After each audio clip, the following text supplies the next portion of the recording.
Hello everyone, in this video we're going to be discussing section 14.4, Solve Trigonometric Equations, which begins on page 931 of your textbook.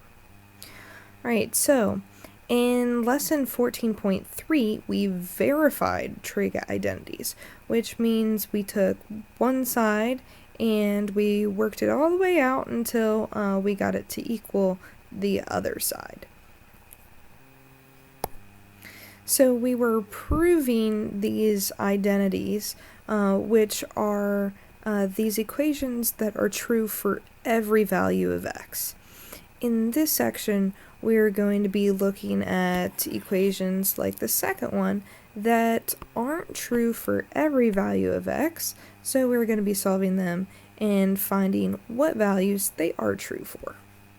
So, let's go ahead and look at example 1. We've got 2 sine of x minus radical 3 equals 0. Alright, so there's only one x in this equation, so I want to go ahead and isolate it. So I start by isolating the sine of x.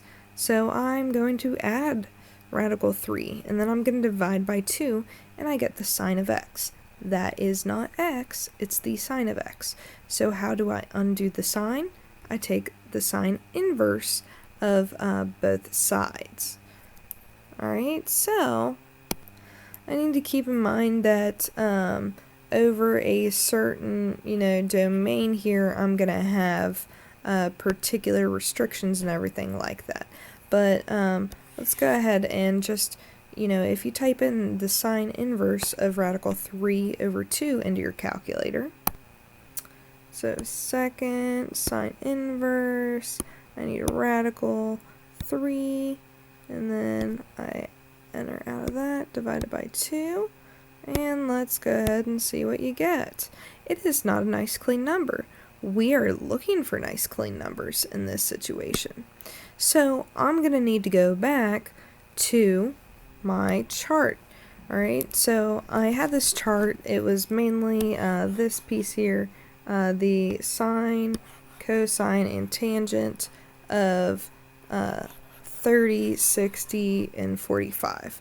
Alright, so we're looking for the sine of radical 3 over 2. We're looking for that relationship, and that occurs in this box. So that means I'm looking at 60 degrees, or pi over 3, which I guarantee if you had typed in pi over 3 into your calculator, you would get this 1.04. Now, I could have put my mode on my calculator into degrees, alright, and then let's see where that ends up.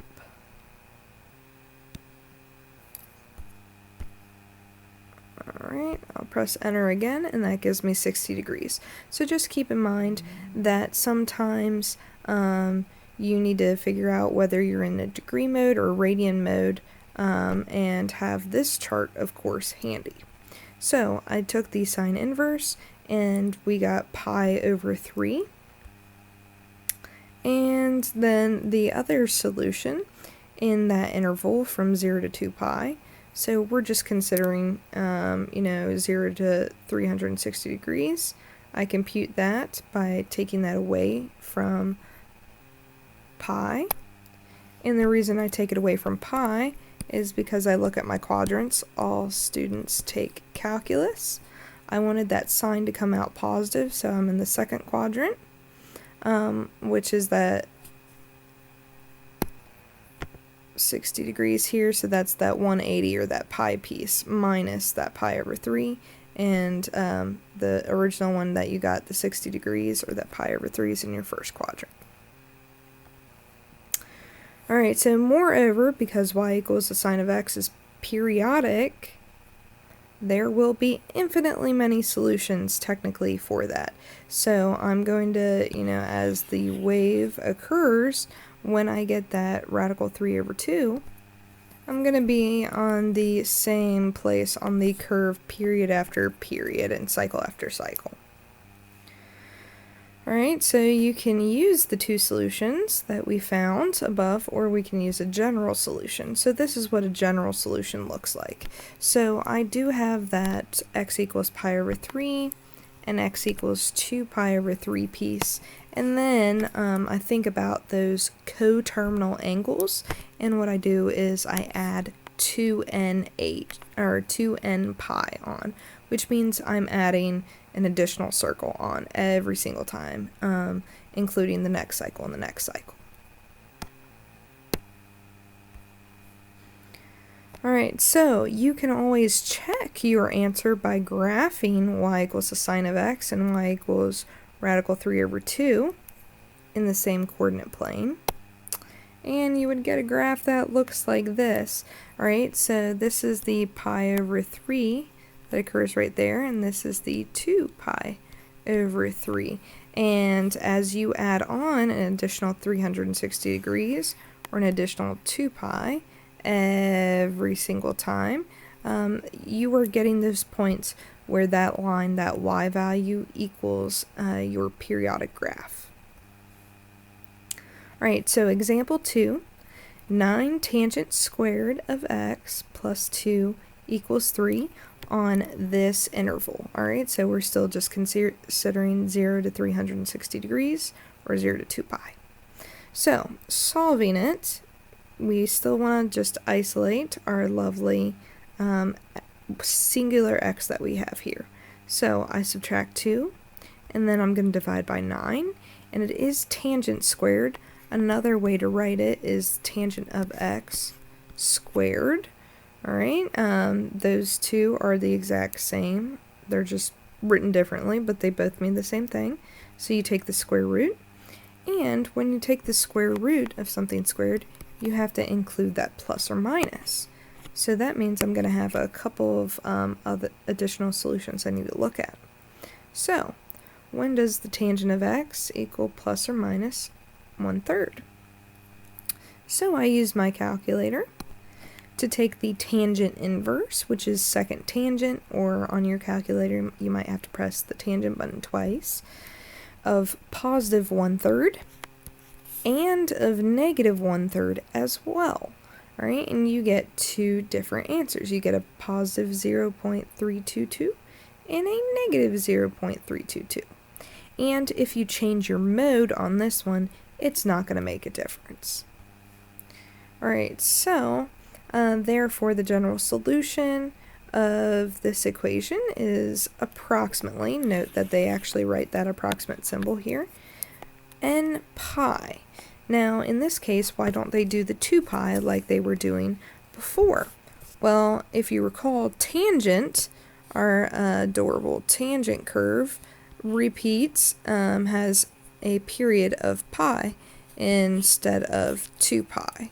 Alright, like sine and cosine, so it's a little bit different. Alright, so the specific solutions might look like something like this.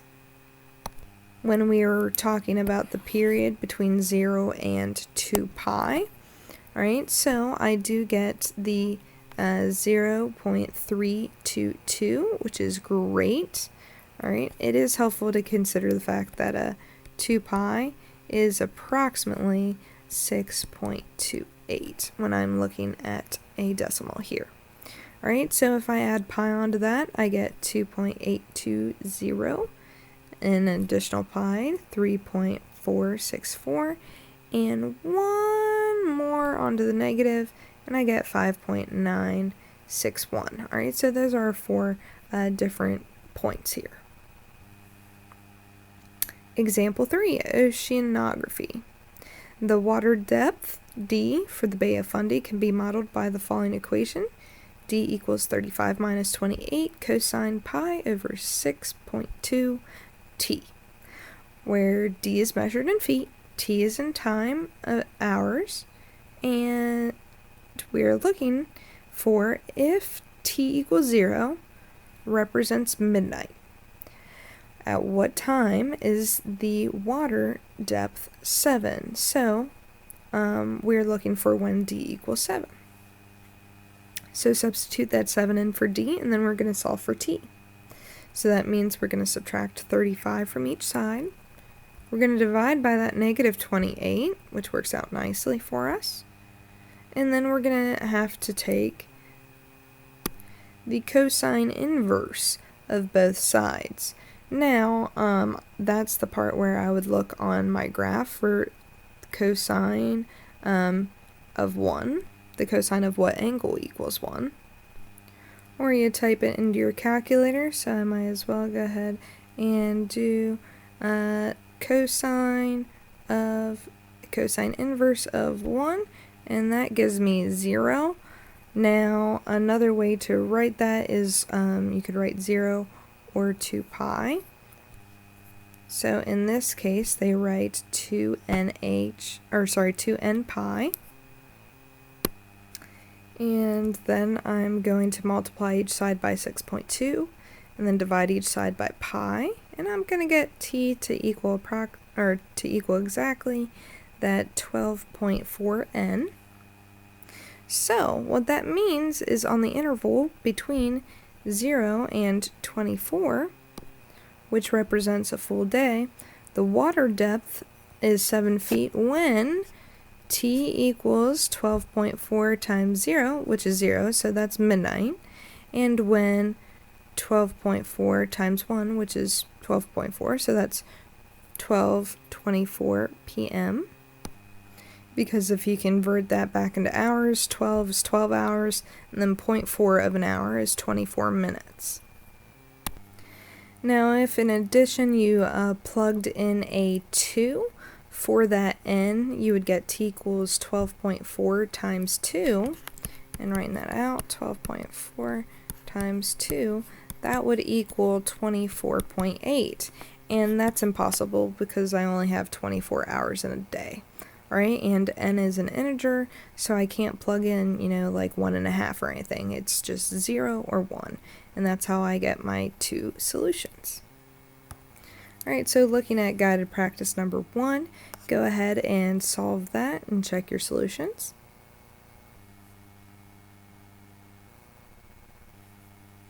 Guide practice number 2, same thing, except you're restricted on the interval between 0 and 2 pi.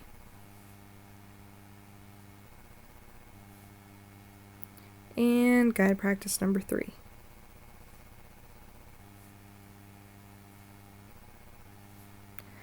Alright, so here in example 4, what is the general solution of sine cubed x minus 4 sine of x equals 0?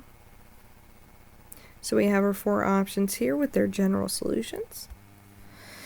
So I'm going to go ahead and set it equal to 0. And then I see that these two terms have a sine x in common. So I'm going to go ahead and factor out a sine x. Keep in mind that I'm solving them. And in the past when I solved, I tried to factor and, isolate that x or get it to a point where I can solve for x. Alright, so you have sine squared minus 4, which is a special factorization of the difference of squares.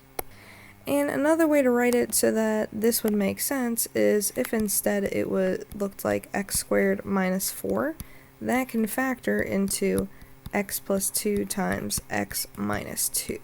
Alright, it's the same exact thing here, but instead of just having an x squared, it's a sine squared x.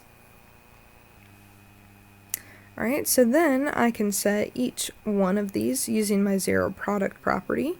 Since the whole thing equals 0, one of these pieces has to end up equaling 0. So I set each one of them equal to 0, and then I solve. Alright, so for the first one, when sine of x equals 0, I get x equals 0 or pi. And I get that from my unit circle, or my lovely chart that I had earlier in the PowerPoint presentation. Alright, and the other two values here, I can then, type this into a calculator.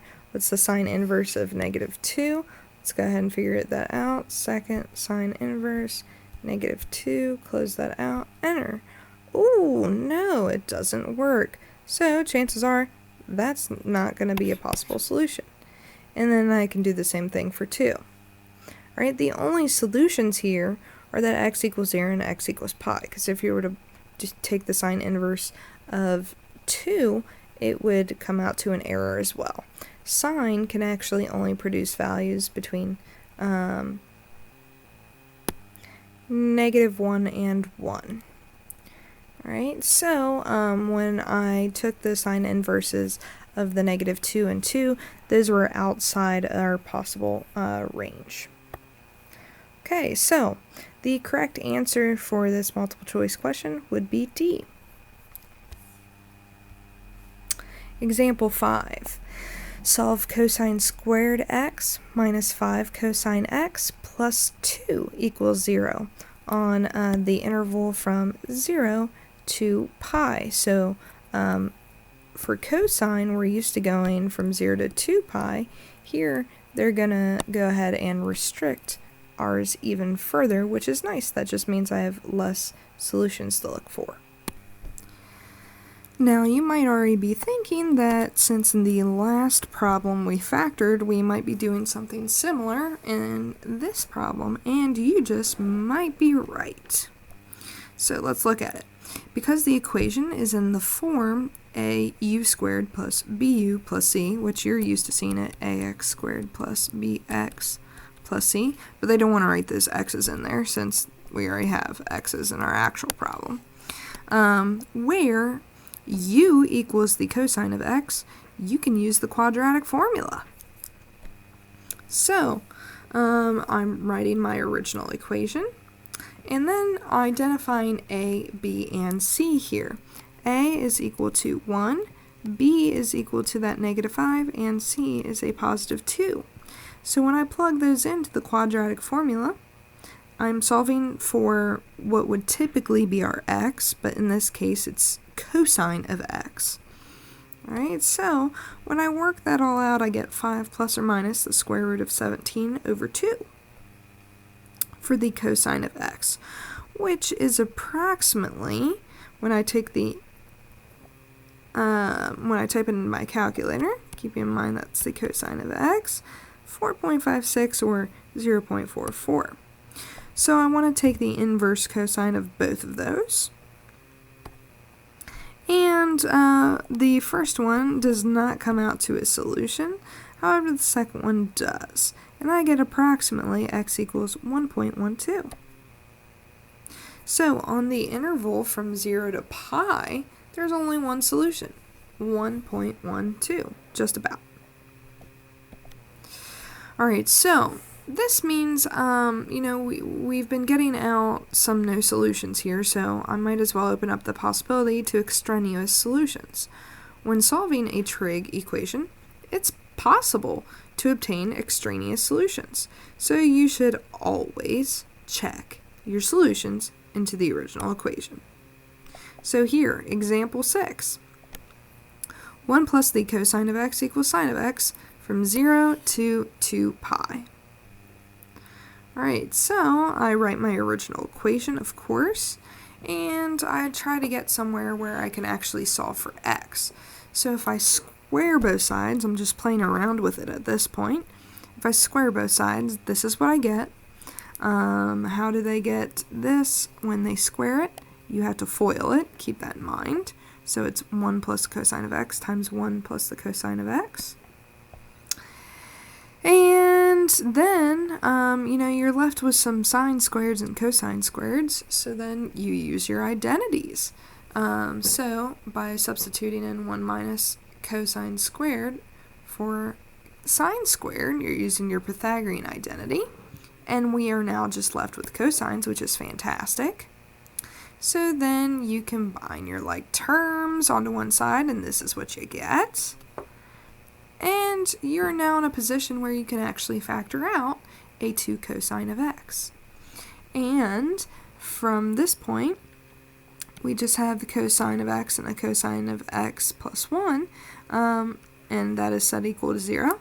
So I can use my zero product property and set each of those terms equal to 0.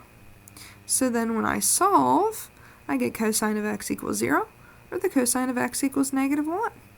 And so then I can figure out by taking the cosine inverses, or by looking at my table, that x is going to equal pi over 2, or x is going to equal 3 pi over 2.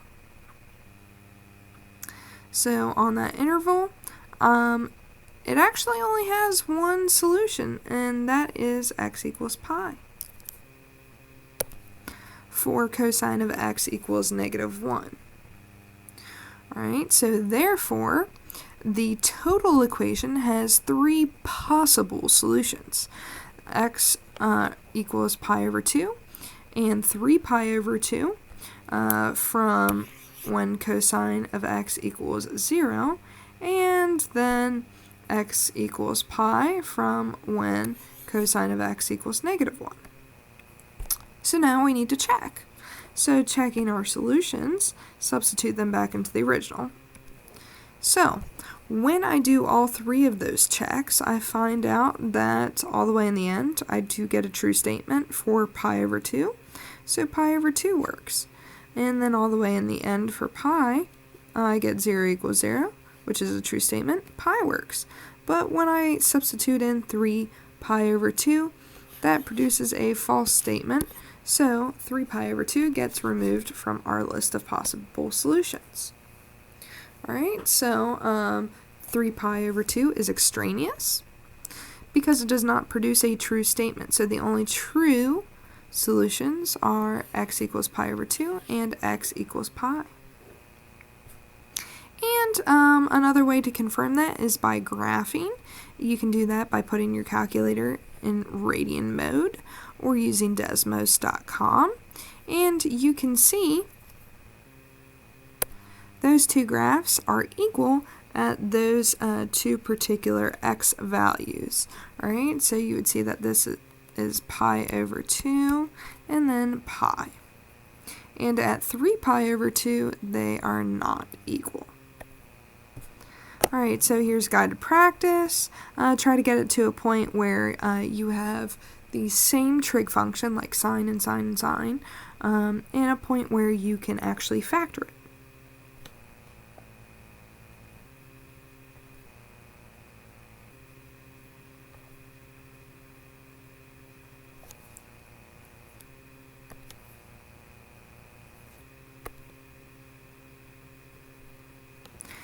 Alright, I'm sure that there's going to be lots of questions on this section because it's really, rounding out the book, and it's incorporating a lot of material and a lot of content.